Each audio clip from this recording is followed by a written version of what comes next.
Bem-vindos ao Love the Problem, o podcast oficial da K21 e agora também Nowhere, onde trazemos novidades, dicas e tudo de mais relevante no universo corporativo, com carinho, toda semana para você.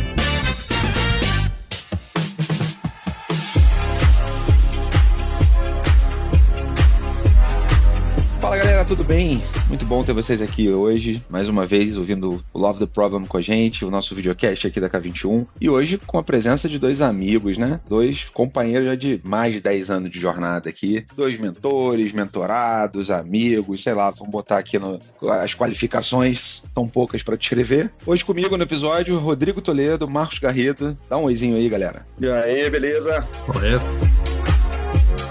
Então vamos lá. O assunto de hoje é um assunto, não vou dizer que seja novo, mas com certeza é polêmico. E a gente vai falar hoje sobre escala, sobre o que é escalar, sobre quando faz sentido, quando não faz sentido. Mas vamos começar pelo começo? Garrido, Toledo, o que é isso de escalar? O que significa escalar para vocês? Traz algum conjunto de definições aí. Aliás, tem treta até na definição do que é escalar. Vamos explorar um pouquinho sobre isso aqui. O que é escalar para vocês aqui? O que parece como definição? Cara, quando eu falo sobre escalar, né, assim, me perguntam sobre escalar, eu já pergunto em qual dimensão estamos falando. Acho que a gente pode excluir, inclusive, talvez até desse episódio, o escalar, tipo um produto que seja escalável. Tá? Ele é um assunto interessante, mas eu estou entendendo que não é nem o nosso propósito aqui. O produto ser exponencial, maneiríssimo, mas normalmente, né, quando a gente fala assim, escalar agilidade, a gente está falando de, né, num primeiro momento que pergunta, é multiplicar o número de times. Mas é só essa dimensão? É multiplicar o número de times? Ou estamos falando de fazer com que a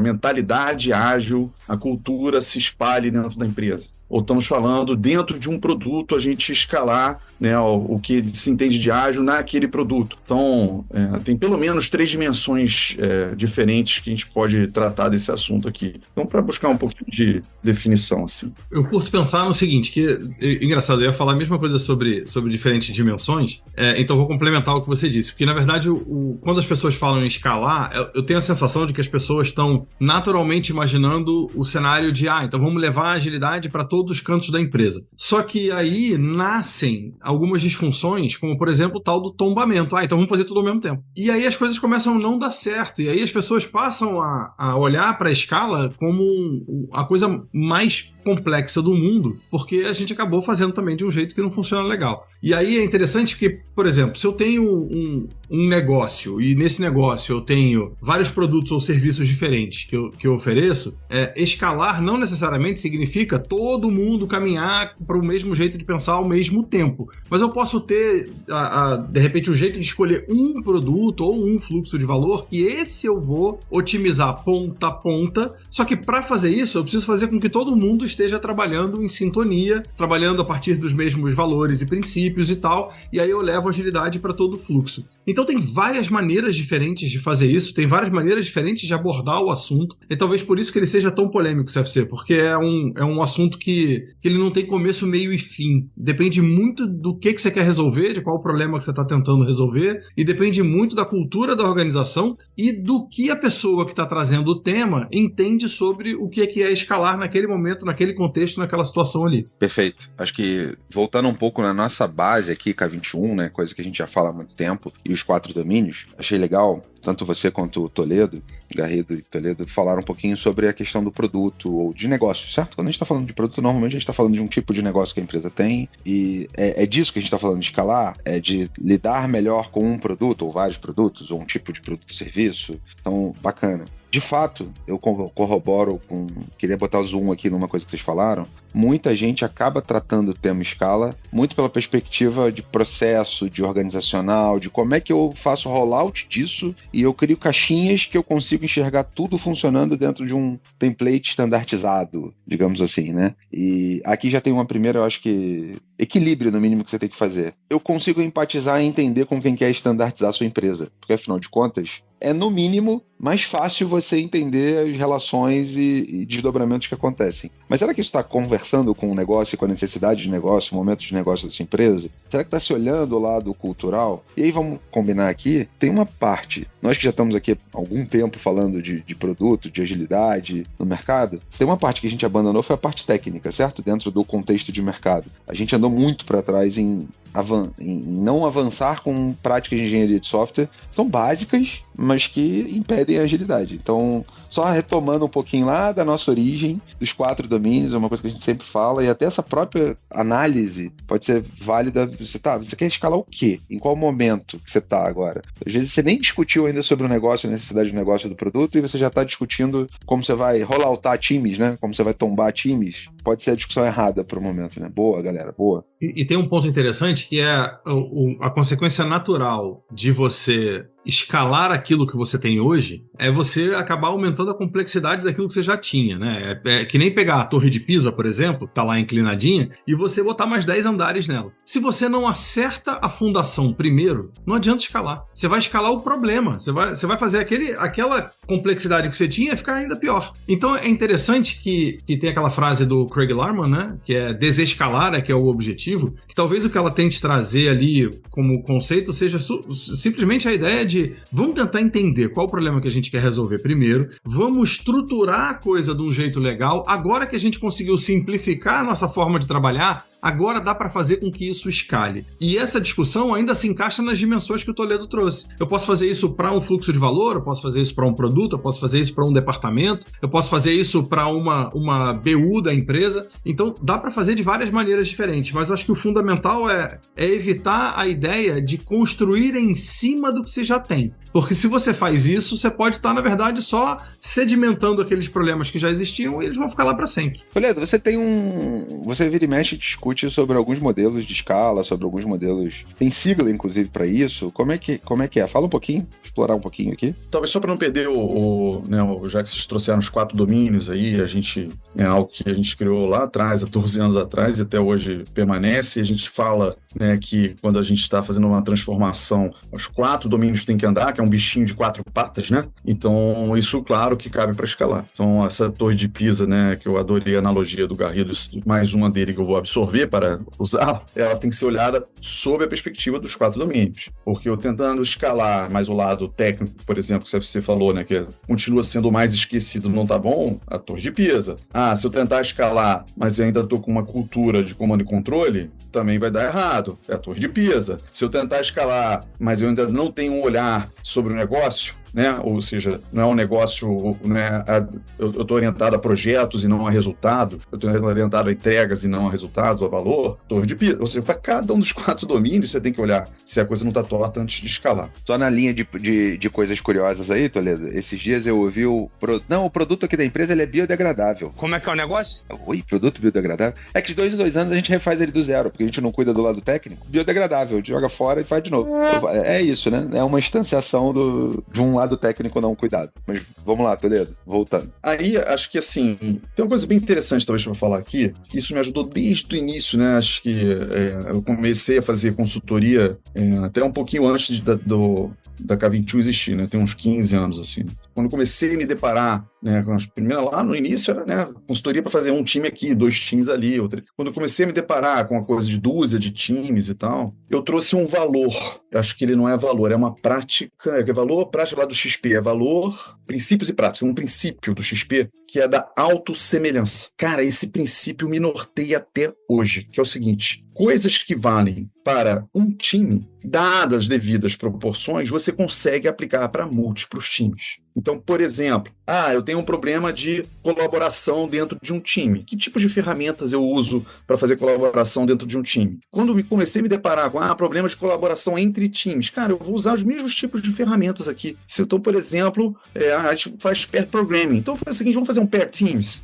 Sprint que vem, o time 9 e o time 11, vocês vão trabalhar como se fosse um time só. E aí a gente vai fazendo a colaboração. Então, isso aqui, acho que é uma dica que vale para qualquer um, é sempre pensar na autossemelhança. A autossemelhança, né, o símbolo da autossemelhança lá é aquela coisa do fractal, né? O fractal em múltiplas dimensões, ele tá sempre aparece tal como ele na dimensão maior, né? Então você vai no detalhe, a mesma coisa funciona para quando a gente está escalando. Então, acho que isso é uma coisa que me ajudou demais na adoção. E você perguntou sobre modelos de escala, e aí eu vou trazer, partindo desse princípio de autossemelhança, que é o seguinte: quando a gente trabalha com um time, e quem conhece a K21 e a Nauer já há um tempo, sabe que a gente não é fã de uma única técnica, ou de um único modelo, ou de um único método. A gente entende essas coisas como se fossem um cinto de utilidades e que a gente vai acionando ali. Princípio da autossemelhança, a mesma coisa quando escalar. Eu não vou falar assim, temos que fazer o método tal, temos que usar o modelo tal de escalar. Cara, eu vou olhar os modelos que existem e vou ver o que eles têm de melhor para a gente poder fazer.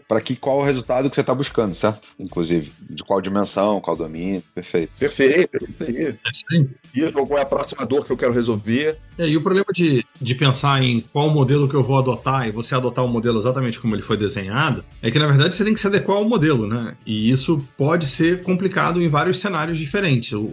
A taxa de mudança ou o volume de mudança pode ser gigantesco para você conseguir se adequar a um determinado modelo pré-existente. Por isso que eu gosto muito de pensar soluções. Eu brinco, inclusive, CFC, que para mim, modelo de escala é igual aparelho ortodôntico. Cada um tem que ter o seu, porque cada empresa é diferente. Você tem uma arcada dentária aqui que é diferente dos outros. Então, eu vou construir o nosso jeito de fazer em cima de coisas que eu conheço, de problemas que eu quero resolver, de inspirações em coisas existentes. Mas o super ultra amarrado, para mim, ele, na verdade, ele torna impossível você escalar para resolver os problemas que você tem. Então, eu gosto muito dessa ideia do Toledo, e aí queria só adicionar uma coisa ao que o Toledo disse. Quando eu li o livro do Toledo com o Avelino lá, o Castelo de Mentiras, aliás, Boa. tá aqui o livro, eu fiquei pensando o seguinte, tinha que ter o Castelo de Mentiras da escala, né? Que aí a gente...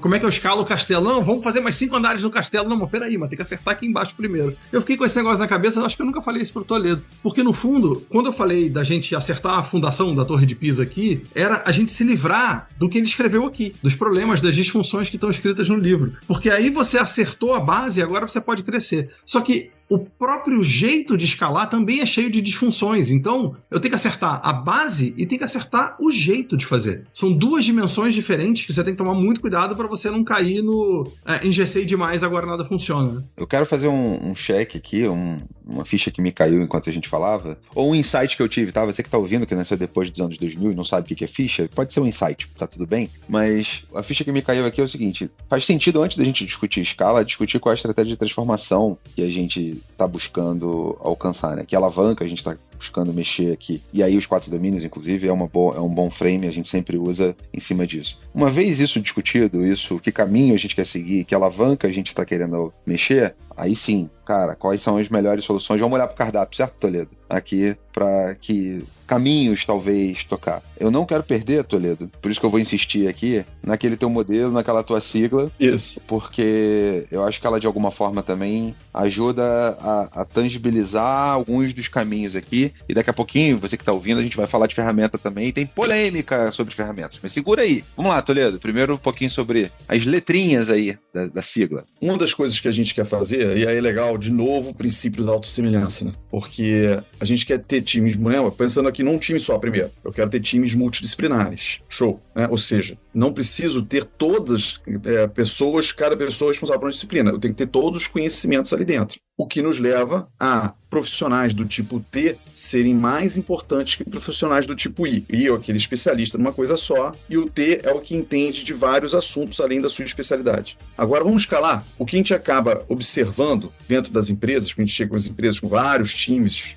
e eu vou insistir na palavra time, porque eu vou evitar a palavra squad, mas se você quiser usar squad, pode usar à vontade. Eu odeio usar o termo squad e tenho o meu LinkedIn lá, o post com 320 mil views, eu explicando por que eu odeio usar a área squad, né? Pois quem quiser, confere lá. Mas a gente espera, com esses múltiplos times, a mesma coisa. E o que a gente está vendo é que os times estão se especializando. Então, o mesmo problema que eu tinha dentro de um único time, que é ter um monte de especialista, eu começo a ter times que são muito especializados. Como é que a gente quebra isso? Então, existe uma coisa que a gente chama do AAA, né, os 3 A's, né, para fugir do AAA lá dos testes, né, CFC, do Arrange, Act, Assert lá, mas são os 3 A's para você expandir a atuação de um time. Quando você vê que um time está restrito, normalmente ou falta de aprendizado, tipo assim, time está com muitas dependências externas.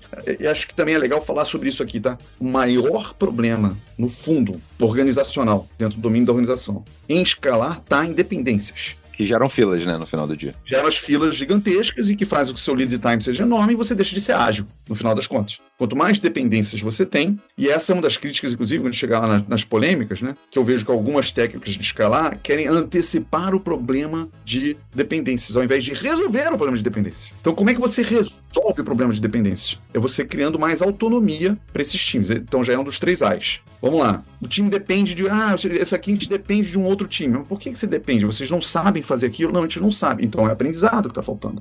Esse aprendizado pode ser na forma até de trazer uma outra pessoa, é o conhecimento que está faltando ali naquele time. Às vezes, é uma outra coisa. A gente depende do outro time, mas você não sabe fazer? Não, a gente sabe. Mas por que você não faz? Não, a gente não está autorizado a mexer. Então, vamos catar essa autorização. O que está faltando para vocês estarem autorizados? Não, que não confiam em vocês? Pô, então, o que? A gente está contratando mal profissionais? Eu não confio no cara que eu contratei? Né? Porque está mexendo no código do outro. Pô, mas o código dos caras é tão ruim assim que se você mexer, derruba. Então, tá faltando testes automatizados, está faltando uma parte técnica aqui, com um robô de integração contínua, etc. E o terceiro, né? Então, eu falei, aprendizado, autonomia, e às vezes é falta de automação. É um negócio, eu dependo do outro, mas isso que você depende do outro, que o outro vai fazer, não é uma coisa que poderia ser automatizada. E aí você não ter essa dependência. Então são os 3 A's para você expandir a capacidade daquele time, tal como a gente quer expandir a capacidade das pessoas dentro de um time só. Seria correto, e aí eu estou tentando fazer um paralelo explícito aqui, usando uma analogia que a comunidade Flat Levels, a comunidade Kanban usa, e esse tipo de abordagem aqui a gente estaria falando, então, que,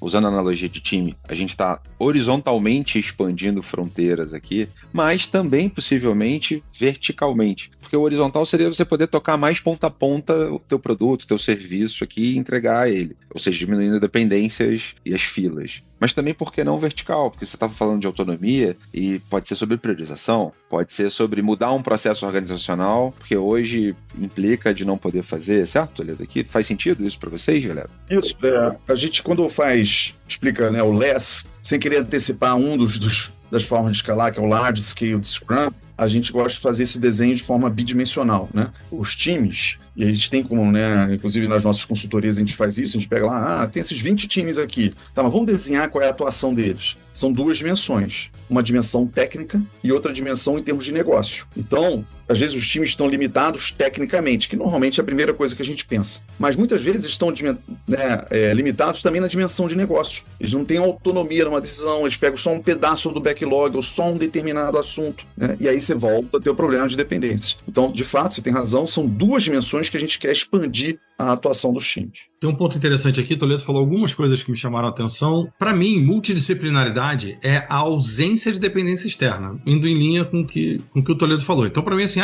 é que aqui a gente tem um time multidisciplinar. Beleza, então eu tô assumindo que a gente não depende de ninguém e esse time consegue gerar valor ponta a ponta, fala com o cliente diretamente, é um time cujo propósito é resolver o problema do cliente e não passar bastão pro time do lado. Mas, aliás, tem um livro muito legal sobre isso, vou aproveitar e recomendar aqui, Range, porque generalistas triunfam no mundo especializado. Ele fala sobre multi-especialistas, do David Eppenstein. E aí, o negócio interessante aqui é o seguinte, quando você pensa em multidisciplinaridade, da onde veio esse excesso de silo que a gente tem na organização? E eu fiquei refletindo sobre isso por bastante tempo e eu cheguei à conclusão, obviamente posso estar 100% errado, não sei o que vocês acham, mas eu cheguei à conclusão de que essa história dos silos nasceu porque a gente, no começo, na Revolução Industrial, etc., a gente passou a olhar para as pessoas e pensar na taxa de ocupação das pessoas. Como é que eu maximizo a taxa de ocupação das pessoas? É colocando as pessoas que têm o mesmo tipo de habilidade juntas. E aí nasceram os departamentos das empresas. Então, você entende de grana? Então fica aqui no negócio que a gente vai chamar de financeiro. Você entende de pessoa? Fica aqui no lugar que a gente vai chamar de RH. E assim a gente começou a estruturar e separar as pessoas por tipo de habilidade ou agrupá-las por tipo de habilidade. E a gente tentou fazer isso ser o mais eficiente possível, criando uma infinidade de filas que fazem com que as pessoas estejam de fato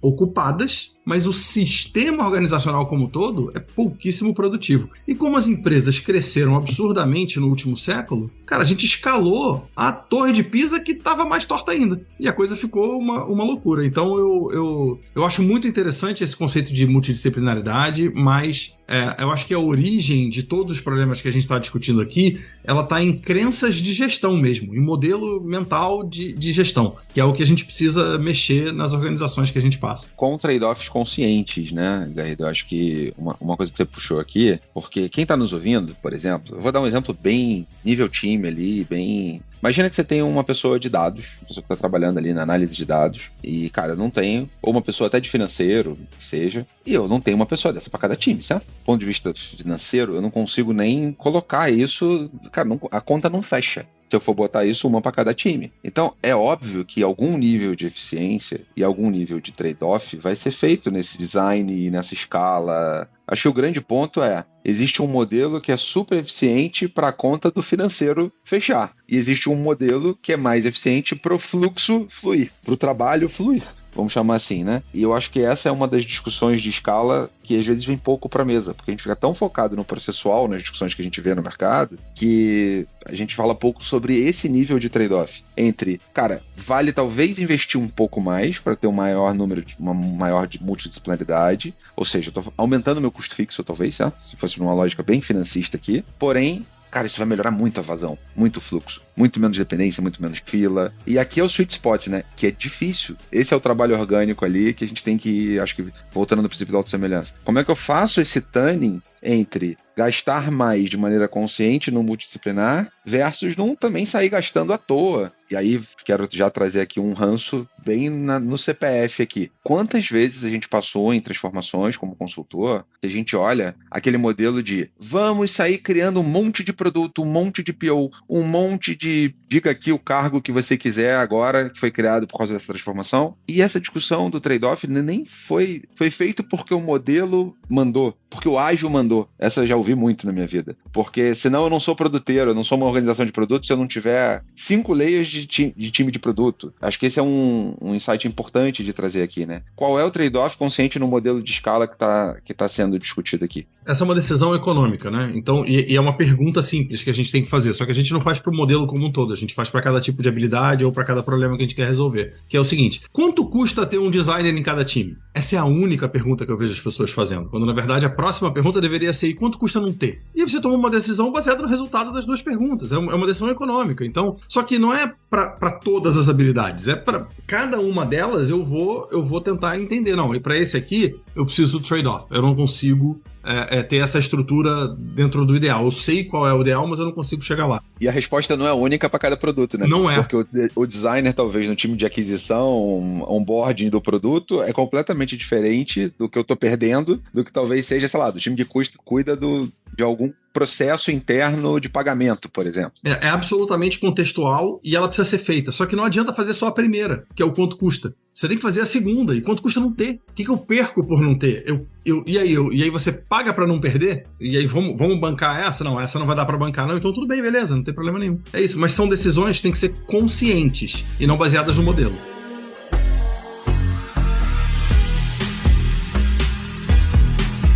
Acho que tem uma pergunta legal para fazer para o CFC, porque a gente viu ao longo desses anos aí, né, com mais de décadas ajudando empresas, que no início a gente chegava para ajudar a escalar e hoje a gente está esbarrando com várias empresas que pegaram a Torre de Pisa lá e já escalaram no problema. E aí, CFC, o que você tem visto mais recorrente? Qual é normalmente o seu primeiro passo, né, quando você chega aí, né, você que já fez as consultorias em grandes bancos e tal, e as coisas estão tudo tortas, né? Qual é a primeira coisa que você desfaz ou que você faz, né, para não fazer rollback, faz roll forward, né? Então, como é que tem sido isso? Entendeu? Agora que você está encarando cada vez mais clientes que já escalaram de um jeito errado, entendeu? Começando pelo começo, né, que vamos olhar os últimos 2 ou 3 anos de cenário econômico. O que aconteceu no mundo? O dinheiro ficou mais caro, eu preciso fazer com menos gente, menos custo, a pressão financista, aí Garrido conectando aqui com o que você falou agora há pouco, ela veio. Então, um lado da pergunta, ele sempre esteve vivo, mas agora mais do que nunca, porque a gente saiu daquele momento nas empresas de expansão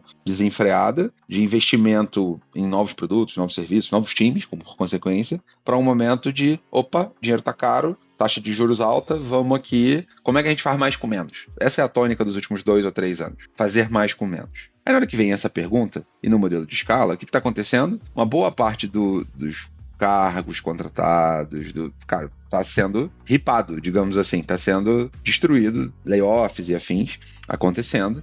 Por quê? Porque a conta não está fechando. Então o lado financeiro, e é duro, gente, porque a gente está falando de emprego de pessoas aqui, certo? Mas o lado financeiro, a conta não está fechando. Está se buscando uma maior taxa de eficiência financeira na coisa. Só que aí voltamos na taxa de eficiência de fluxo. O que está acontecendo? Como é que está o fluxo? Melhorou o lead time ou não? Algumas melhorias aconteceram. Em muitos dos clientes que a gente passa, o lead time, há 3 anos atrás, era 200 dias, 200 e cacetada dias, hoje é 120. Só que para a conta fechar, e aí, usando aqui a analogia que o Garrido trouxe, para a conta fechar, não era passar 120 dias. 120 dias ainda é um lixo de lead time para o contexto de alguns negócios. Para outros, né, se você tiver um contexto industrial, por exemplo, 120 dias talvez já seja maravilhoso de lançar uma nova versão de um produto físico. Mas falando de produto digital, 120 dias, imagina 120 dias para o seu app ser atualizado. Tipo, porra, desculpa, né? Esquece, um lixo. Eu, como cliente, vou achar um lixo esse app. Então, o que está acontecendo? A conta não está fechando, porque 120 dias ainda é muito lento e muito caro. Esses times não estão fazendo o que prometeram. E tome redesign de novo. Só que, de novo, e isso é uma coisa que a gente tem consertado em alguns clientes, que a gente tem falado, voltando à base dos 4 domínios. Qual é o problema de negócio que eu quero resolver antes de discutir estrutura? A gente tem uma tendência mercadológica, tem um dos nossos clientes que até ele se autoproclama um banco de engenheiros. Não, a gente aqui é um banco de engenheiro, então a gente gosta sempre de desenhar o processo como um todo, de como vai ser perfeito, e a gente vai para as contas econômicas e etc e tal. PowerPoint aceita qualquer coisa, certo? O grande lance é, qual é o problema de negócio que eu quero resolver com essa transformação que eu estou fazendo? Esse downsizing não deixa de ser uma transformação. A gente está falando de eu quero ser mais eficiente economicamente? Ótimo. O que você pode perder, o que você não pode perder? Lead time, eu posso piorar? Não posso.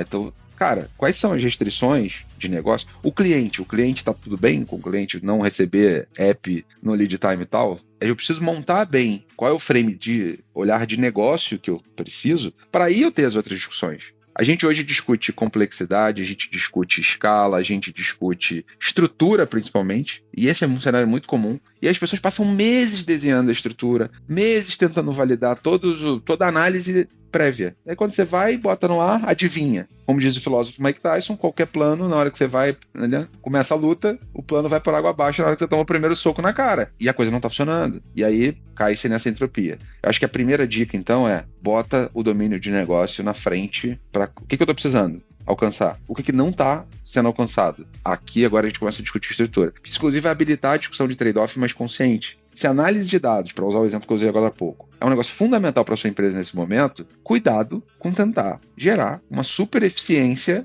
nos analistas de dados, porque isso vai dar um tiro no seu pé. Talvez esse seja uma capacidade super importante para sua empresa nesse momento e que a gente está, por causa da economia financeira, abrindo mão, e isso vai custar muito mais caro depois, em termos de receita que eu não trouxe, por exemplo. Olha que interessante, né? Você trouxe um negócio aqui, eu tô refletindo aqui enquanto você fala, porque por um lado a conta não fecha, por outro lado o lead time está longe do ideal. Mas para fazer a conta fechar, eu vou piorar o lead time. Então a gente está num pós-pandemia, numa economia global, que está com um desafio que talvez a gente não veja há muitas e muitas décadas. Talvez, não sei. Porque o que está acontecendo é que, vou usar uma expressão das antigas aqui, o recrudescimento do mercado está fazendo com que o lead time só piore e que a questão financeira fique mais crítica. O resultado disso é, as empresas não sabem o que fazer. Elas não sabem para onde ir. Eu não posso contratar, vou ter que fazer o contrário, porque a conta não fecha e o lead time vai piorar e eu vou perder meu cliente. Pô, vou sumir, vou desaparecer. Então é um cenário muito difícil. Tem uma coisa engraçada, Garrido, que como você criou uma série de camadas, leis, controles, etc., para alguns, o modelo de escala que tinha sido aplicado nos últimos anos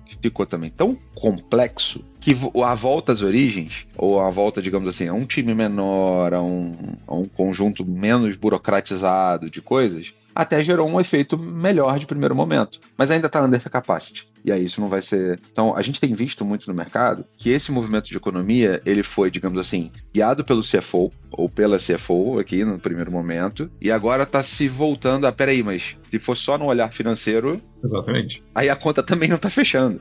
Foi importante ali por algum momento inicial e etc. Então a gente está voltando para uma questão a discutir os conceitos mais básicos, discutir qual é o resultado buscado de maneira mais consciente. Acho que faz parte daqueles ajustes, infelizmente, meio sanfona que o mercado faz, assim, aperta demais, expande demais. Eu tenho uma hipótese de que a gente vai levar uns próximos anos, e é uma coisa que boa parte de nós, dentro do contexto de produtos digitais, não tinha vivido ainda, que é um contexto mais de maior racionalidade econômica. A gente viveu uma expansão absurda nos últimos 15, 20 anos. Nos últimos 2 ou 3, a gente está num contexto que, cara, tem que dar resultado. Não é só mais um mundo de promessas e de que um dia vai dar. E aí isso também vale para o modelo de escala que está sendo praticado. Tá dando resultado? Se não, cara, desculpa. Um abraço. Não vamos rodar, não vamos escalar, não é isso. Não é o modelo que vai ficar. Eu queria resgatar só um negócio para não ficar muito distante que o CFC falou, que é estabelecer as métricas antes de fazer um movimento. Então, vamos escalar. Por quê? Aliás, fica a dica do Fit for Purpose, tá? Normalmente o Fit for Purpose nos ajuda a gente decidir, né,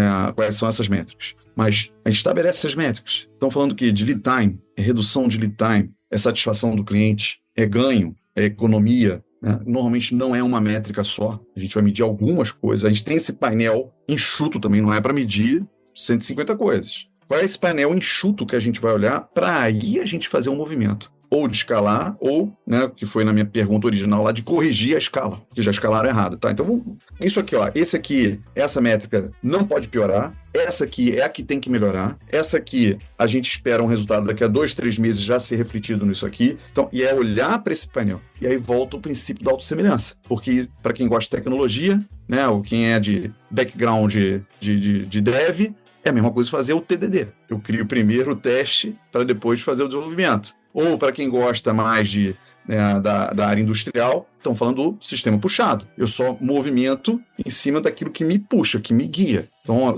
isso tudo, né, volta para pontos e são contraintuitivos. Porque as pessoas ficam apaixonadas pela solução. Elas se apaixonam pela solução. Por que a gente vê isso, né, CFC? Chega na empresa lá, os caras passam meses desenhando. E o problema é o mesmo. Não sei se você lembra, o primeiro bancão que a gente chegou, você vai lembrar dessa reunião, né, CFC? A gente estava lá na reunião, que aí veio lá o metodologista. Como é que era o cargo do cara? Esqueci, era uma coisa assim o nome do cargo do cara. E o cara mandou, que eu vou precisar de uns 3 meses para fazer o desenho de não sei o quê. E aí o diretor de negócio falou assim, mas 3 meses o que eu estava precisando para dar o resultado. E o cara queria levar 3 meses só para fazer o desenho da solução. E verdade seja dita que aqui, aí eu quero só, Toledo, fazer um parênteses. Aqui, os dois estavam certos. Por quê? Porque o próprio modelo cilado, gestão que o banco empurra, é que se o metodologista não fizer o melhor desenho organizacional, que ele vai rolar para a empresa inteira, porque é assim que ele é medido, em quantos % da empresa ele está sendo colocado. Ele não é um idiota, pelo contrário, ele é estimulado a fazer o desenho perfeito de primeira. Assim como o cara de negócio, ele é estimulado a mexer no KPI de negócio e tal. Assim como talvez o engenheiro da TI, só para usar a engenharia que a gente falou, está sendo estimulado a entregar. Com qual qualidade? Não importa. Só entrega. Então, assim, é legal essa coisa da escala que a gente está discutindo aqui. A gente não tinha entrado ainda numa palavra que eu gosto de usar. Escala é sobre também evoluir o seu modelo de gestão. Porque todas aquelas métricas, se a gente não mexer no modelo de gestão, sistemas de incentivo e várias coisas que estão aqui por trás, a gente não escala, a gente não alcança as métricas. Porque tá cada um sendo estimulado a fazer um olhar e uma visão muito umbilical, né? Dado esse modelo macroeconômico aí, essa situação toda que a gente está discutindo, mais as restrições que as organizações têm no momento, levando em consideração também a história da Torre de Pisa lá, que você tem que fazer a fundação e tal, eu acho que o assunto aqui é o seguinte, você vai escalar, então vamos fazer o básico bem feito, que é um negócio que nós 3 valorizamos muito. O que é para vocês o básico bem feito antes de escalar? Acho que eu comecei ali, Toledo iterou em cima, ter boas métricas, clareza do que você sabe ali,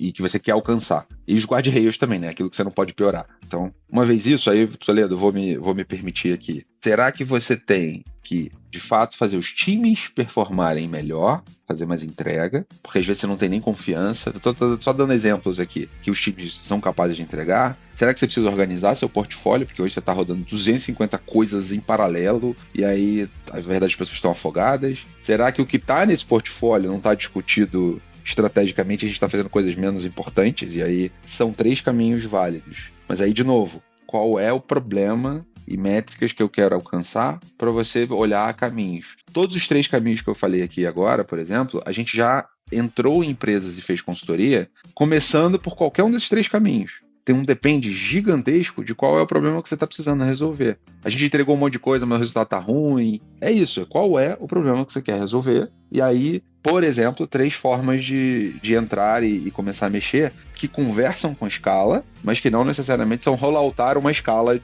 na partida, certo? É uma pergunta, né, do Garrido interessante, porque ao mesmo tempo parte da resposta tem a ver com a customização, como ele falou, da arcada dentária. O que é o básico bem feito pode ser que varie também de acordo com a empresa. Mas eu vou ousar aqui, tentar um caminho, porque é o que eu ensino lá no Advanced CSPO, né? Que particularmente é um treinamento que demanda muito esforço cognitivo meu, mas é muito prazeroso porque eu peço os cases, que as pessoas tragam os cases para aula. Então eu pego os cases reais das empresas na hora ali. Então são 4, 5 cases que a gente vai construindo ao longo, né, do treinamento, e eu vou meio que fazendo consultoria nos cases enquanto estou ensinando as coisas. Então ali, claro, eu sigo uma ordem única, senão eu ia ficar maluco, de construção ali. Então, dado de novo, o certo seria respeitar a arcada dentária. Mas acho que existe um caminho que ele começa com o propósito, tá claro? As pessoas não sabem, às vezes, nem o propósito da empresa que elas trabalham. Então, qual é o propósito da sua organização? Aumentar 10% o meu lucro. Não, esse é o objetivo. Qual é o propósito? Qual é a contribuição que a sua organização dá para a sociedade?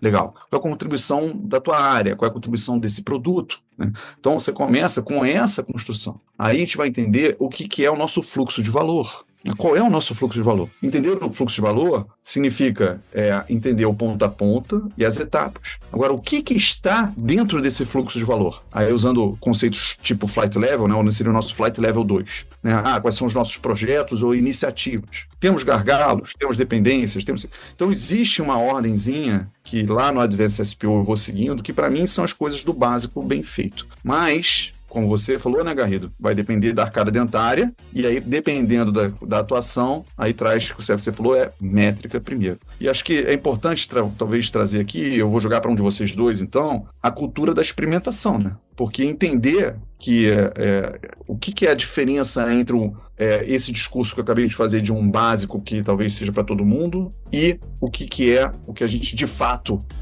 vai fazer. Depende dessa cultura da experimentação.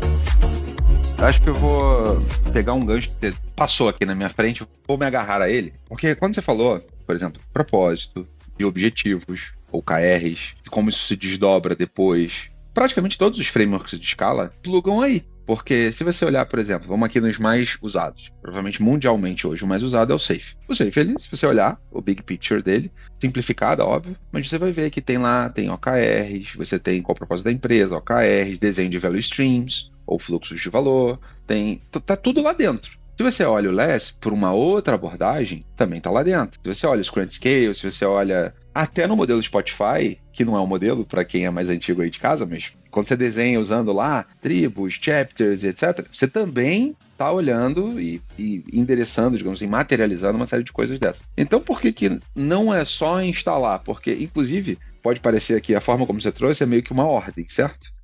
Então, cara, propósito, tal. Se eu seguir e instalar um desses frameworks, funciona. Não funciona? Por que não está funcionando, então? Eu queria discutir um pouquinho com vocês sobre os frameworks em si, sobre, acho que, caminhos, origens, aonde cada um mais revolucionário, menos revolucionário. Por que o SAFe é o maior do mercado hoje? Acho que queria explorar um pouquinho com vocês. Vamos? Garrido, quer começar? Uma coisa que pouca gente sabe é que o Scrum at Scale, criado pelo Jeff Sutherland, Toledo e eu, a gente estava lá no primeiro curso oficial, junto com o Jeff, a gente deu aula junto com o Jeff, e a gente assinou o primeiro guia oficial lá do Scrum at Scale no lançamento. Que, teoricamente, está numa parede do MIT, a nossa assinatura lá, né? Exato, é muito legal, muito legal. Os 17 que estavam lá na criação do guia do Scrum at Scale e tal. Interessante. E o Scrum at Scale, ele sempre me pareceu muito uma forma de escalar muito baseada no Scrum básico, né? Que era faz o Scrum of Scrums e aí você escala por aí, com, obviamente, alguns elementos a mais e tal. Mas sempre me pareceu uma forma simplista até de tentar resolver o problema de escala. Só que a questão toda é que isso talvez seja interessante para você escalar poucos times aqui que estão muito próximos, que tem alguma dependência entre si, mas para cenários muito mais complexos, eu não acho que aquilo seja a solução ideal. Já o SAFe, quando eu olho para o SAFe, a sensação que eu tenho é que o SAFe ele é um dicionário de práticas que já existiam, que foram colocadas ali como peças de um quebra-cabeça, e aí você faz um mix and match e bota o negócio no ar do jeito que for. E por que ele acabou sendo talvez tão popular? Justamente porque ele virou um dicionário de práticas e porque quando as empresas que são extremamente tradicionais, complexas e engessadas pensam em agilidade, qualquer 5% de melhoria já é um mundo para elas. Só levava um ano, né? Exatamente. O lead time era de um ano, se cair para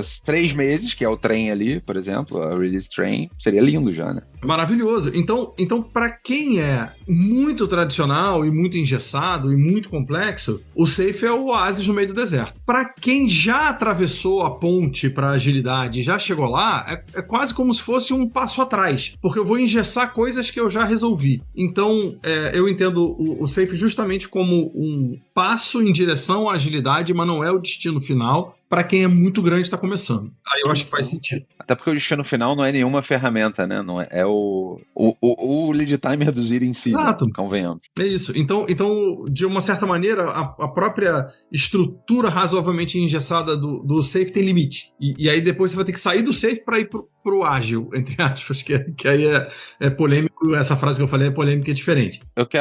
Vou usar o princípio da autossemelhança. E usando uma analogia que a gente usa às vezes até em aula. Não seria o Safe para a escala o que o Scrum em muitas empresas foi para a introdução dos primeiros times ágeis aqui, quase como se fosse uma bicicleta de rodinha, exatamente como tendo ali o seu arcabouço, é mais claro, é menos orgânico, é um pouco mais prescritivo, cadências um pouco mais fixas, e isso traz um conforto. Inclusive para o executivo e executiva, certo? Que vai olhar aquele mapa e vai entender o que está aquele mapa. Tem uns loucos chegando aí, dizendo que é para fazer tudo orgânico. Hoje o time era de um jeito, depois muda para outro. E, como assim? Cadê teu mapa de riscos? Cadê o plano do que vocês vão entregar no próximo trimestre? Vocês me prometeram. Fica dizendo que vocês são ágeis e não me diz o que vocês vão entregar. É isso. Será que não é isso, na verdade? Eu acho que sim, acho que você está 100% certo, só que tem uma diferença fundamental das duas coisas. O Scrum foi desenhado para ser incompleto por definição. Então é assim, olha, você tem que priorizar o backlog. Como? Não, aí você traz a técnica que você achar melhor. Não, você tem que fazer melhoria contínua. Como? Não, aí você traz a técnica que você tem que achar melhor. Então, por um lado, ele exagerou na simplicidade. E aí muitas pessoas ficam perdidas e aí começa o copy-paste, né, de ideias. Não, então eu vou fazer aqui, vou copiar a técnica do time do lado. História de usuário não é do Scrum, inclusive, por exemplo. Não é do Scrum, e por aí vai. E N elementos que não são do Scrum, as pessoas tratam como se fossem. E aí é que entram as disfunções. Por outro lado, o Safe fez o oposto. Não, eu não vou ser incompleto por definição. Eu vou ser absolutamente completo. E engessa, gera o efeito oposto, né? Então, nem tanto, nem tão pouco, sabe? Eu acho que o meio termo é um negócio legal. Mas eu concordo contigo. É uma maneira que eu acho ótima para sair do mega complexo tradicional. Mas não é para parar nela. Se você parar nela, você parou no meio do caminho. A minha comparação aqui, em vez de ser essa que você fez, você seria com o PMBOK. Então, o PMBOK, ele tinha a sua utilidade de ser o dicionário também da área de projetos, certo? Com seus 20 e tantos livros. Tinha tudo ali dentro. Então, a ideia do Safe, ela parte desse mesmo princípio, de ter tudo, de tentar resolver pela complexidade. Porém, a gente acredita, né, e por isso que não pode ser a etapa final, que por ser o problema complexo, a solução não precisa ser complexa, pelo contrário. A gente acredita que as coisas mais simples é que vão fazer que a gente consiga evoluir no complexo. E corre o mesmo risco de coisas que a gente ouvia 20 anos atrás, né, as pessoas falam assim, não, o PMBOK é ótimo. O problema é que as pessoas querem implementar tudo. Não era para implementar tudo. Era para implementar só que na prática o que acontecia é que o cara vê lá um PMBOK com tantas, não sei quantas práticas. Se ele não implementar uma e der errado, as pessoas falam, mas também você não fez tal coisa, é que o cara faz, então vou fazer tudo. Uhum. Então, o Safe acaba induzindo as pessoas a fazerem do Safe a versão total, completa na hora de implementar. E aí você não tem mais o lance da arcada dentária, que se encaixa, porque estão empurrando tudo que está ali para dentro da empresa, independente de que seja a empresa. Porque se não fiz, não fiz isso aqui do Safe. Pô, também tu não fez tudo? Pô, então na tua vou fazer tudo. Então a semelhança tem mais a ver com o PMBOK. Eu acho que é menos sobre a ferramenta Safe em si, certo? Só tô checando aqui com vocês. É mais sobre, cara, como eu tenho tanta coisa e eu tô inseguro, né? Quando eu digo eu aqui, qualquer agente de transformação interna, qualquer liderança, tudo. E eu tô vendo que, porra, isso aqui é uma prática de portfólio a cada 3 meses. Vou dar um exemplo bem real, tá? Planejamento de 3 meses não é uma coisa que o Safe inventou. Se faz há muitos anos. Porém, planejamento de 3 meses, buscando ter um lead time de no máximo 90 dias, cara, é uma ótima ideia para algumas empresas. Só que fazer o planejamento trimestral e o lead time continuar em 140, 160 dias, era um negócio que acontecia antes também e continua acontecendo, independente se você está usando Safe ou não, hoje em dia. Então eu acho que é muito sobre, de novo, voltando. Mas qual era a métrica que eu estava buscando? Era a redução de lead time? Era trazer ele pelo menos para 90 dias? Se não está funcionando, tem um catálogo de práticas ali no Safe que pode ser bom para usar algumas coisas. Não precisa usar tudo. O planejamento trimestral é uma ótima ideia, por exemplo. Desde que eu não fique planejando só para inglês ver, certo? O castelo de mentiras continue de pé. Por exemplo, só para distanciar aqui. Não, é interessante, porque na época que eu trabalhava na Globo, por exemplo, antes de nascer a K21, o planejamento era trimestral, mas o lead time era de uma semana. Então, o que acontece? Eu até penso o que eu vou fazer, porque eu estou lidando com 9 empresas diferentes, com dezenas de times, tinha uma complexidade enorme ali. Você tinha stakeholder, né? Você tem que dar um reporte pro board executivo da empresa. Exatamente, e eu preciso pensar um pouco mais à frente, porque outros times precisam se mexer na hora que eu estou me mexendo aqui, antecipadamente e tal. Então tinha uma complexidade de gestão muito grande, mas o lead time era extremamente curto. Só que o que acontece com a maioria das empresas é que o lead time já é gigante. Qualquer melhoria é maravilhosa. Então eu acho que é esse o ponto. Eu estudei bastante o Safe, eu conversei com alguns instrutores, eu li bastante sobre, e a sensação que eu tenho é que se a gente pega aquilo que está ali e a gente traz a nossa experiência, a nossa cultura, o nosso jeito, o K21 Nowhere de fazer, a gente consegue resolver essa questão do lead time de uma maneira até muito melhor do que o que está ali. Então, dá para, de fato, a gente beber em qualquer fonte de qualquer método que existe e a gente trazer justamente o que é o diferencial, que é essa experiência de olhar para o negócio como um todo, de olhar para os fluxos, de olhar para as dependências, de olhar para a forma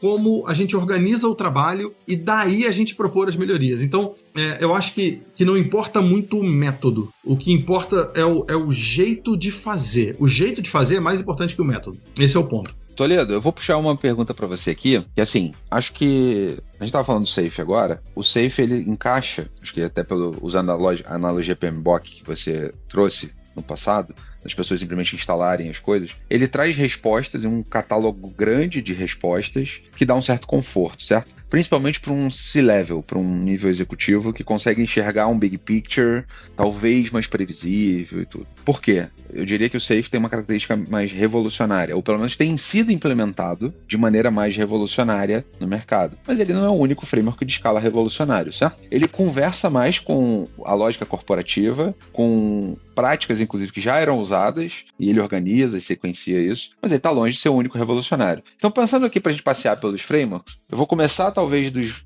mais revolucionários, a gente falou do Safe de alguma forma, ou que é tratado de maneira mais revolucionária em geral, e aí depois a gente vai para uns mais evolucionários. Less seria revolucionário também? Boa pergunta, cara. Fala um pouquinho. É interessante porque tudo depende da escala que você está usando. Você está usando do revolucionário para o evolucionário, e aí o Less ficou perto do Safe, né? Mas se eu usar uma outra escala que é complexidade e simplicidade, talvez eles estejam nas pontas opostas, né? Então, o Less, sim, ele traz uma característica mais revolucionária, né?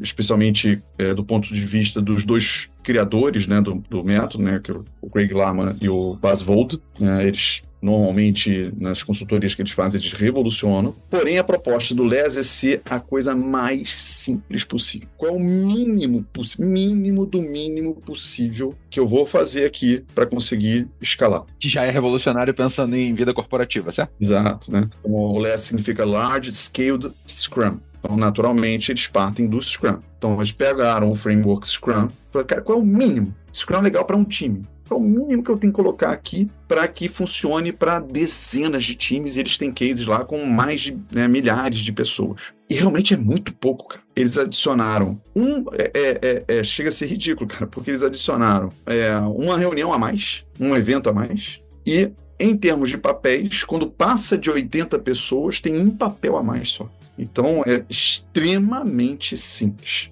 Eles vão muito atrás de resolver, e eu gosto também do Less, de todos os frameworks, o que eu sou mais fã é o Less, porque eu gosto muito da simplicidade. E eles partem justamente daquilo que a gente falou lá atrás, que é resolver, eu quero não ter problemas de dependências, ao invés de como é que eu lido com elas. Porém, é tão puritano que é muito difícil você fazer. Então, não é à toa que eu desconheço um caso de LESS adotado aqui no Brasil. Então a gente, né, apesar de que nós aqui na Noware, né, nas nossas consultorias, a gente buscar muito o LESS como nos nossos elementos, mas o LESS ele acaba sendo quase que aonde eu gostaria de chegar, né? A minha utopia é onde eu quero. Então, dificilmente a gente vai chegar e fazer uma revolução diretamente para o LESS. Até porque a gente sabe que revolução tem outras consequências. E aí eu vou jogar a bola de volta para vocês aí, né? Já que você me jogou aqui do revolucionário, acaba que na prática, nós aqui, a gente usa muitos elementos de Kanban para a gente conseguir, talvez possa falar um pouquinho de Flight Levels também, que não é um framework, mas é uma visão que a gente enxerga, né, no mundo corporativo, né, essa maneira de escalar. A gente acaba usando muito mais o Kanban, que se propõe ser evolucionário. Então, quem quiser aí, passo a bola ali. Deixa eu só pegar um gancho antes de entrar no evolucionário aqui, Toledo, que é o seguinte, essa é uma das grandes críticas, seja do LESS, mas do Nexus também, muita gente fala, e do Scrum at Scale, que é o oversimplification da complexidade corporativa, ou dos... Deixa eu falar... Complexidade tem todo um estudo Cinefin também que pode estar aqui. O que eu estou falando aqui é das burocracias, certo? É da complexidade nesse sentido, não do estudo de complexidade, só para deixar claro para quem está nos ouvindo. Mas aqui é toda a gama corporativa. Cara, como é que eu vou oversimplificar? Isso é revolucionário demais. Eu trabalho aqui na Big Corp com milhares de funcionários, tem um monte de curva de rio, tem um monte de departamento aqui. Eu não consigo ser tão simples assim. E esse é um ponto de crítica muito forte. Eu estou agora botando aqui no mesmo cesto, apesar de terem diferenças grandes entre o LESS, o Nexus, por exemplo, e o Scrum at Scale, têm suas similaridades, mas tem muita diferença. Mas os três, eu ouço críticas de quem está no mercado corporativo dizendo, cara, entendo a ideia e é lindo, mas é quase utópico. É muito puritano para o meu cenário. E aí, legal ainda, só para fechar essa parte do revolucionário, como isso ajuda, inclusive, a explicar por que o Safe teve muito mais adoção. Porque ele responde melhor um passo de falar de escala para dentro de um contexto de onde já estava sendo praticado, a prática do planejamento trimestral, que já usava mais ou menos, práticas que já estão se encaixando ali com o próprio mindset, certo? Aí agora vamos para uma perspectiva evolucionária. Desculpa, Toledo, mas voltando. Garrido, posso começar com você na perspectiva evolucionária? Afinal de contas, você foi um dos primeiros guides de Flight Level também. Não, eu queria só fazer um comentário antes, que é o seguinte, que é o negócio do LESS. Eu me lembro de estar conversando com o Craig Larman. Eu fiz o curso de LESS com o próprio Craig, depois eu fiz com o Bas também. E eu lembro de estar conversando com o Craig e eu fiz uma pergunta, né? E aí eu perguntei assim, falei, cara, mas o que precisa para começar? E aí ele falou assim, não, para começar já tem que ter transformado um monte de coisa. Aí eu falei, pô, mas aí é difícil começar. E aí eu acho que foi, talvez muito pelo discurso oficial do LESS, é que a coisa tenha chegado nesse ponto da crítica. Mas, cara, na boa, acho que a forma como o Toledo ensina o LESS, por exemplo, como a gente usa, é muito com a nossa cara de cultura da experimentação, de adaptabilidade, de, pô, não, vamos entender o cenário aqui, vamos começar devagar, vamos começar nesse canto, depois a gente vai espalhando. Eu acho que a gente encontrou uma fórmula muito simples de aplicar coisas complexas. Então, não se pegue ao que o mercado fala, porque não necessariamente precisa ser desse jeito. E aqui, na Noware K21, a gente tem um jeito de fazer que é super simples e funciona. Então, eu acho isso bom. Pensando no evolucionário, eu acho que é aquela história do vamos começar com o que você tem e vamos tentar encontrar o primeiro ponto para melhorar. Cara, é o jeito mais fácil de fazer as coisas na vida, né? Porque tudo é overwhelming, né? Tudo é muita coisa. E transformar tudo de uma vez... Cara, raramente dá certo. Acho que nunca deu, né? Não conheço nenhum case de tombamento que tenha funcionado, né? Mas tudo bem. Então, essa história do evolucionário, ela é boa porque ela permite o aprendizado ao longo do caminho. Porque quando você faz um tombamento, não tem ninguém aprendendo nada, cara. Tá todo mundo desesperado para fazer aquilo funcionar. O aprendizado é muito complicado. Aprender enquanto você transforma, enquanto você adapta ou adota algum método, algum jeito de trabalhar, para mim é fundamental. E aí, o problema, e aí falando especificamente do tombamento, para mim o problema do tombamento é que o grau de estresse da virada é tão grande que as pessoas entram em pânico. Naquele momento, em pânico, ninguém está aprendendo nada. Vai funcionar em algum momento, mas no pânico não rola. E por isso eu gosto do jeito evolucionário de pensar, porque ele permite o aprendizado gradativo, o aprendizado contínuo, e isso para mim é fundamental como forma de fazer qualquer coisa na vida. Qualquer coisa que você vai fazer na vida, começa experimentando, aprendendo, adaptando, ajustando e você vai melhorando. Eu gosto de dizer, inclusive, o seguinte: qualquer processo ruim fica médio daqui a 2 meses, bom daqui a 6 meses. O lance é o ponto de partida. Se você partiu de algo que já era bom, vai ficar ótimo. Se você partiu do ruim, ele vai ficar bom. Melhoria contínua em ciclo curto, sempre usando o aprendizado. E aí eu acho que a grande sacada do ciclo curto, seja para escalar, seja para usar Scrum, seja para qualquer coisa, é você encurtar o tempo entre aprender algo e colocar aquele algo em prática. Qualquer método que se propõe a ágil tem que partir desse princípio. Encurtar o tempo entre aprender e usar o que você aprendeu. E aí o evolucionário casa muito bem com esse jeito de pensar. Exato. A gente tem falado muito na Nauer que, assim, no ciclo curto, e aí cada corporação está com um ciclo curto definido diferente, certo? De novo, qual é o seu ponto de partida? Qual vai ser o ciclo curto que você vai buscar agora? 1 semana, 15 dias, 1 mês, 1 trimestre?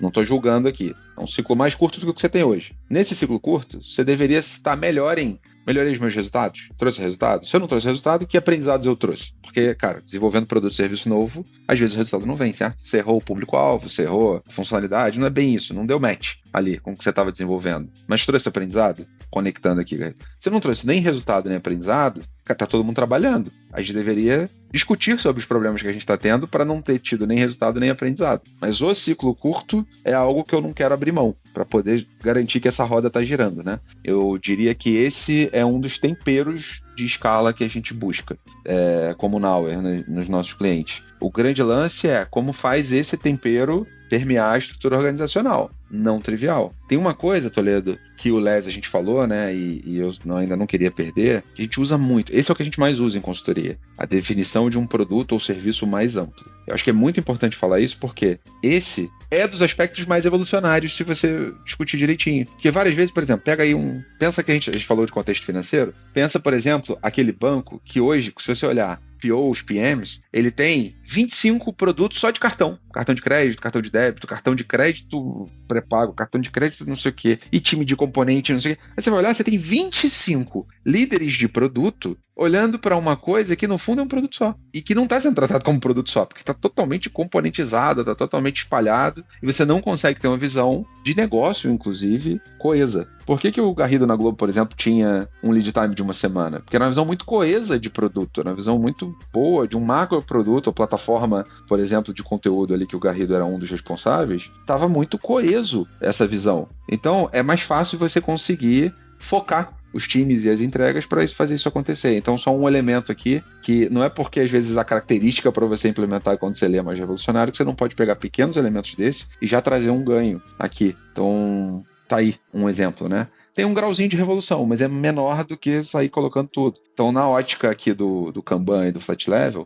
corroborando aqui com o que o Garrido falou, qual é esse primeiro salto, essa primeira dor que a gente está tendo? É na organização entre esses times? É no portfólio? É na conexão? Não tem visão hoje onde estão os gargalos? Vou trazer um exemplo bem comum quando a gente está usando essa analogia de Kanban e Flat Levels. Qual é a primeira coisa para você saber o problema que você tem para resolver? É conhecer o problema. Várias vezes as pessoas estão usando os frameworks de escala, mas ainda não criaram uma visão de fluxo ponta a ponta. Você cria até a value stream, né? Mas a forma como a gente acompanha o que está sendo entregue não tem uma visão de ponta a ponta. Se você cria essa visão, você vai começar a ver onde as coisas estão ficando paradas, certo? As curvas de rio. Será que tem ali 18 coisas que estão aguardando ir para a produção? Por que elas estão aguardando para ir para a produção? Por que elas não foram entregues ali? Ah, porque tem o processo XPTO, a gente vai Gmood e a gente faz um processo de implantação, não sei o quê, porque a gente tem dificuldade de lançar em produção? Ótimo, as coisas estão paradas ali. Quanto tempo? Meses? Será que não é isso que a gente deveria estar atacando agora? Esse não é o gargalo organizacional? Talvez essa seja a perspectiva mais evolucionária para a gente aprender, né? Enxergar o todo. E, cara, qual é o ponto? Acho que esse aqui é a essência do trabalho evolucionário. Tem problema espalhado na minha cadeia de valor inteira. Qual é o que está mais me atrapalhando hoje para eu tentar trabalhar em cima e fazer esses pequenos experimentos, né? É o pensamento sistêmico, né? Acho que esse é o ponto. E é interessante porque acho que pensamento sistêmico conecta muito o nosso jeito de trabalhar. Tanto o Kanban quanto o LeSS, que eu acho que são as duas coisas que a gente acaba adotando mais, assim, né, como ferramenta do dia a dia na hora de escalar, são calcados em pensamento sistêmico. Então, no final das contas é isso, a gente quer achar pontos de alavancagem, e olha como isso vai conectando tudo, né? Os pontos de alavancagem é justamente o que vai dizer qual é a métrica que você vai ter que medir para ver se você está de fato trazendo o resultado daquela sua ação, da sua reorganização, etc, né? Enfim, eu curti bastante, cara.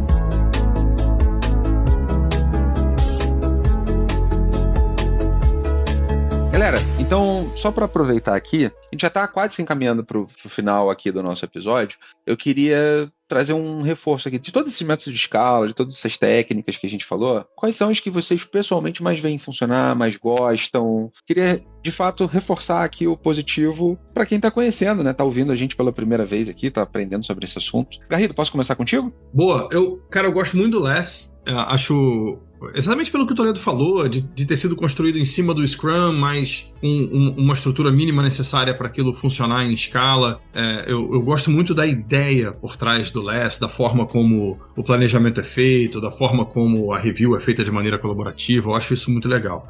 O que eu chamava na Globo na época que a gente fazia uma vez por trimestre, a Big Review, com todos os times no auditório e tal. Eu gosto muito desse jeito de pensar. Eu acho que tem alguns elementos, não é modelo Spotify, porque não existe modelo Spotify, nem o Spotify usa o modelo Spotify, mas existem alguns elementos do trabalho que o Henrik Kniberg apresentou lá no Scrum Gathering de Paris em 2013. Eu estava lá, inclusive, eu assisti a primeira palestra que levou à criação do modelo, e eu acho que tem elementos ali que são também muito simples, elementos principalmente de coordenação e comunicação em alinhamento entre equipes, que eu acho que são muito legais, e a autonomia que as equipes têm para tomar a decisão de como é que vão resolver seu problema e aquilo se propagar organicamente. Eu acho que aquilo é um valor importante para a gente carregar para qualquer experimento que a gente faça. E eu gosto muito da ideia e aí o CFC, em alguns momentos no episódio hoje aqui, falou sobre qual o problema que você quer resolver, qual o problema que você quer resolver. Mas eu acho que tem duas perguntas que têm que ser feitas, e eu brinco sempre com isso, o CFC sabe bem. Qual o problema que você quer resolver e qual o problema que você acha que você vai criar com essa iniciativa? Porque, na verdade, toda modificação no fluxo de trabalho gera potencialmente benefícios e potencialmente desalinhamentos. Então não importa o modelo que você vai usar, o que importa para mim de verdade é a gente ter visibilidade, transparência e tranquilidade de que a gente vai errar e vai fazer um monte de coisa que não vai funcionar de primeira. Mas a gente tem a possibilidade de, em ciclo curto, praticando melhoria contínua, resolver e melhorar. Então, tem esses pedaços do Less, esses pedaços do que o Henrik Kniberg apresentou lá, do Spotify, que eu acho que são muito valiosos para todos nós. Simplicidade sempre ganha. Toledo falou essa frase aqui, vou repetir. O simples é um negócio maravilhoso. Eu adoro solução simples. Eu sempre busco a solução mais simples que resolve o problema que eu tenho. Adicionar coisa é fácil, né? Adicionar coisa é fácil, difícil é tirar. Adicionar é fácil. Tirar é que é o difícil, né? A simplicidade é o supra-sumo da coisa. Ou seja, para ambientes extremamente complexos, é desescalar que é a ideia. Essa frase do Craig Larman eu acho maravilhosa. Eu aproveitei aqui, é quase que um resumo, hein? Coisas boas. 1. Cuidado, não construir a torre de Pisa com as coisas erradas. 2. Olhe pelos 4 domínios, que essa torre de Pisa pode estar em cada um dos 4 domínios. 3. Parta do propósito. O propósito tem que estar muito claro, porque a partir do propósito a gente consegue ter o pensamento sistêmico, a gente consegue entender por onde começar, e aí entra mais uma coisa que talvez aqui na minha ordem de coisas para falar seja o evolucionário, certo? Faça evolucionário. Ou seja, estenda suas cadeias de valor e qual cadeia de valor pela qual você vai começar a escalar ou corrigir o jeito de escalar. Métrica, também por causa do propósito, dada a cadeia de valor, qual é a métrica que a gente vai estar usando. A gente mencionou aqui também sobre flight levels. Flight levels é uma maneira de você conectar a estratégia até a execução. O Less, a gente destacou o que está na base do Less. Então, usar aquela coisa, né? Não quero fazer a revolução do Less, você tem que usar o Less. O que está na base do Less e que a gente usa pra caramba nas nossas práticas de consultoria? A gente quer aumentar a autonomia dos times, com os 3 A's, e ter produtos mais amplos. Essa é a base. É isso que a gente busca. E, finalmente, reforçando a mesma coisa, que foi a última coisa que o Marcos falou, cultura da experimentação e melhoria contínua. E melhoria contínua tem uma palavra que ela é importante a gente falar e ela é difícil da gente discutir sobre isso. Significa a gente ser menos arrogante, né? É difícil de falar sobre isso porque quando você fala isso, você mesmo está sendo um pouco arrogante. Mas a gente ser menos arrogante que a gente consegue fazer um super desenho e que aquilo vai dar certo. Porque virar o soco do Mike Tyson. Então a gente tem que ser menos arrogante. Que vai vir o soco do Mike Tyson. A gente tem que estar preparado pra gente ir ajeitando o desenho de como vai ser. Eu só vou fazer um ajuste aqui, não é o soco do Mike Tyson, é o soco do Jake Paul. Teve a luta lá, pronto, é isso. É verdade, ele ganhou do Mike Tyson agora recentemente. Mas também, né, agora que o Mike Tyson tá com 50 anos é fácil, né? E o cara tá com 20, pô. É meio desigual o físico ali dos dois hoje em dia. Brincadeiras à parte, gente, vamos lá. Eu acho que tem... Primeiro, né? Quem tá numa vida corporativa discutindo escala, você já tem disfunções instaladas na empresa hoje. Natural, certo? Quem nunca viveu que atire a primeira pedra. Essas disfunções hoje, elas são conscientes? Qualquer processo de escala que não torna o que está implícito explícito tem uma chance enorme de falhar. E aí, como é que você vai tornar isso explícito? Pode ser numa análise de fluxo, pode ser nas métricas que você quer evoluir, na transformação, enfim, tem jeitos diferentes, mas torne aquilo que está implícito, explícito. Se a disfunção não for consciente, você nunca vai poder fazer um trade-off em cima dela, nunca vai poder fazer uma escolha em cima dela. Ferrou, certo? Que é aquela coisa, vira aquela coisa, eu nasci assim, eu cresci assim, tem que continuar assim, porque aqui na empresa é assim, não vai transformar nada. Então, essa é a primeira dica. A segunda é, cuidado com, principalmente quando você quer olhar fluxo, você querer olhar o fluxo a partir da visão do seu time, somente quem está trabalhando aqui no nível time. Na escala, normalmente é importante que você tenha uma visão de portfólio como um todo, ou seja, do riozinho, do ponta a ponta como um todo. Porque o seu time, infelizmente, está dentro de algum silo organizacional. Por exemplo, porque meu time é um time eminentemente de TI. E aí eu não conheço a galera de produto, eu não conheço a galera de operações, eu não estou enxergando todo. E aí você está tomando uma série de decisões achando que você está olhando a face do prisma correto. E aí tu vai escalar em cima de uma visão muito particular da empresa, que não reflete, de fato, o ponta a ponta. Então, uma dica aqui é até o métrica de lead time, certo? Tem um monte de empresas que a gente passa que o que está sendo usado como lead time é 30%, 40% só do fluxo como um todo, ou seja, é um cycle time, é um pedacinho só. Então, será que na sua organização, você hoje está usando métricas, está tendo uma visão que é de fato do ponta a ponta? Falar de escala sem ter certeza sobre isso, sem enxergar isso, pode criar um monte de premissa errada que você vai acabar escalando a Torre de Pisa, usando aqui a analogia já antes dita. Então são minhas duas dicas aqui. Disfunções conscientes, tornar as disfunções o mais conscientes possíveis, tentar enxergar de fato de uma visão mais sistêmica o fluxo, e não só na sua ótica de time, ou só na sua ótica departamental, diretoria, porque isso pode estar você a tomar um monte de premissas erradas, e aí ferrou. Aí vai ser a Torre de Pisa mesmo. E é isso, galera. Obrigado por ter episódio denso, episódio difícil de gravar aqui, de resumir, mas quero agradecer a Toledo, Garrido. Manda um beijo, um abraço pra galera aí, e valeu, galera. Obrigado, gente. Espero que vocês tenham curtido como eu curti aqui. Eu aprendi, hein? Espero que tenham aprendido bastante também. Foi bem legal mesmo, gente. Super obrigado e vem mais coisa boa por aí.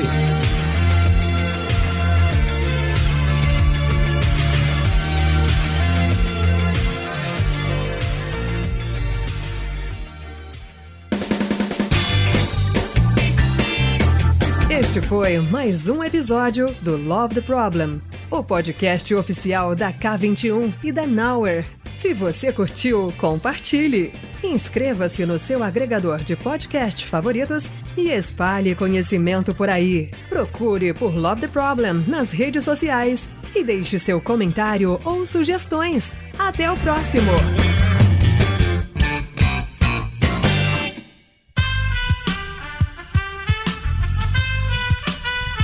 Esse podcast foi editado por Aerolitos Edição Inteligente.